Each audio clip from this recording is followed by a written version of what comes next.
Dans cette leçon, tu vas apprendre à distinguer les phrases simples des phrases complexes et à savoir comment en produire.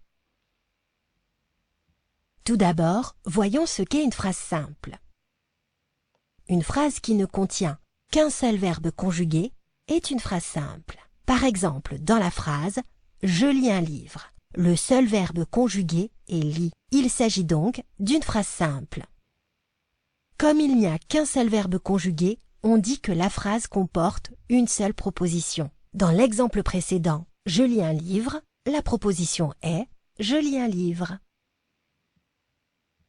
Voyons maintenant ce qu'est une phrase complexe. Une phrase complexe contient plusieurs verbes conjugués. Dans l'exemple « Je lis un livre » et « J'écoute de la musique », il y a deux verbes conjugués, « lis » et « écoute ».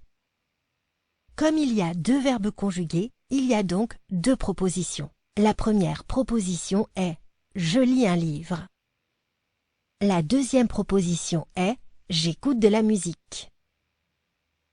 Une phrase qui comprend plusieurs verbes conjugués est donc une phrase complexe. Les deux propositions peuvent être reliées de plusieurs façons. Soit elles sont séparées par un signe de ponctuation, comme une virgule, un point-virgule ou un double point. Dans l'exemple « J'ai pris mon cartable, je quitte la maison », les deux propositions sont séparées par un point-virgule. Soit elles sont reliées par un petit mot qui peut être une conjonction de coordination. J'ai acheté une glace, mais elle a fondu. Il y a deux verbes conjugués, et acheter et a fondu. Il y a donc deux propositions reliées par la conjonction de coordination, mais c'est donc une phrase complexe. Les propositions peuvent également être séparées par une conjonction de subordination. Par exemple, il travaille bien, donc il réussit. Le mot invariable « donc » relie les deux propositions. Il travaille bien et il réussit. Attention, ce n'est pas parce qu'une phrase est longue qu'elle est complexe. La phrase « Mon frère et moi avons acheté une glace délicieuse avec 2 boules de vanille » n'a qu'un seul verbe conjugué, « avons acheté ». C'est donc une phrase simple.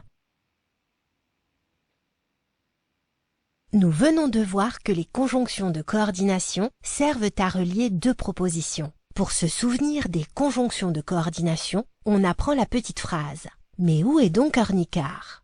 Toutes les conjonctions de coordination ne montrent pas le même lien entre les propositions. Mais indique l'opposition. Ou indique le choix. Et indique l'addition. Donc exprime la conséquence. Or exprime l'opposition logique.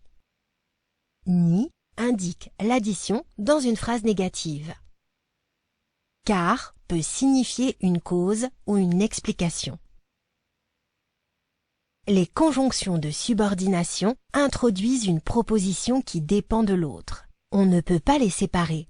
Toutes les conjonctions de subordination ne montrent pas le même lien entre les propositions. Parce que et puisque expriment la cause. Afin que et pour que expriment le but.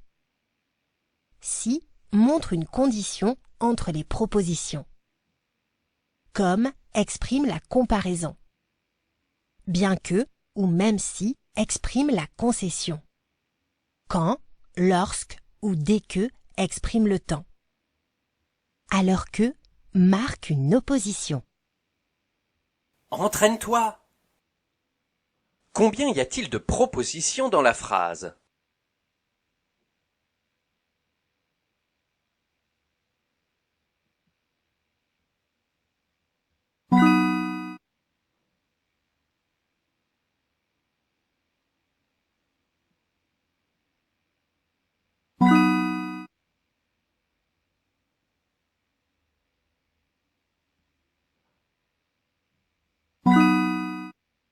Bravo!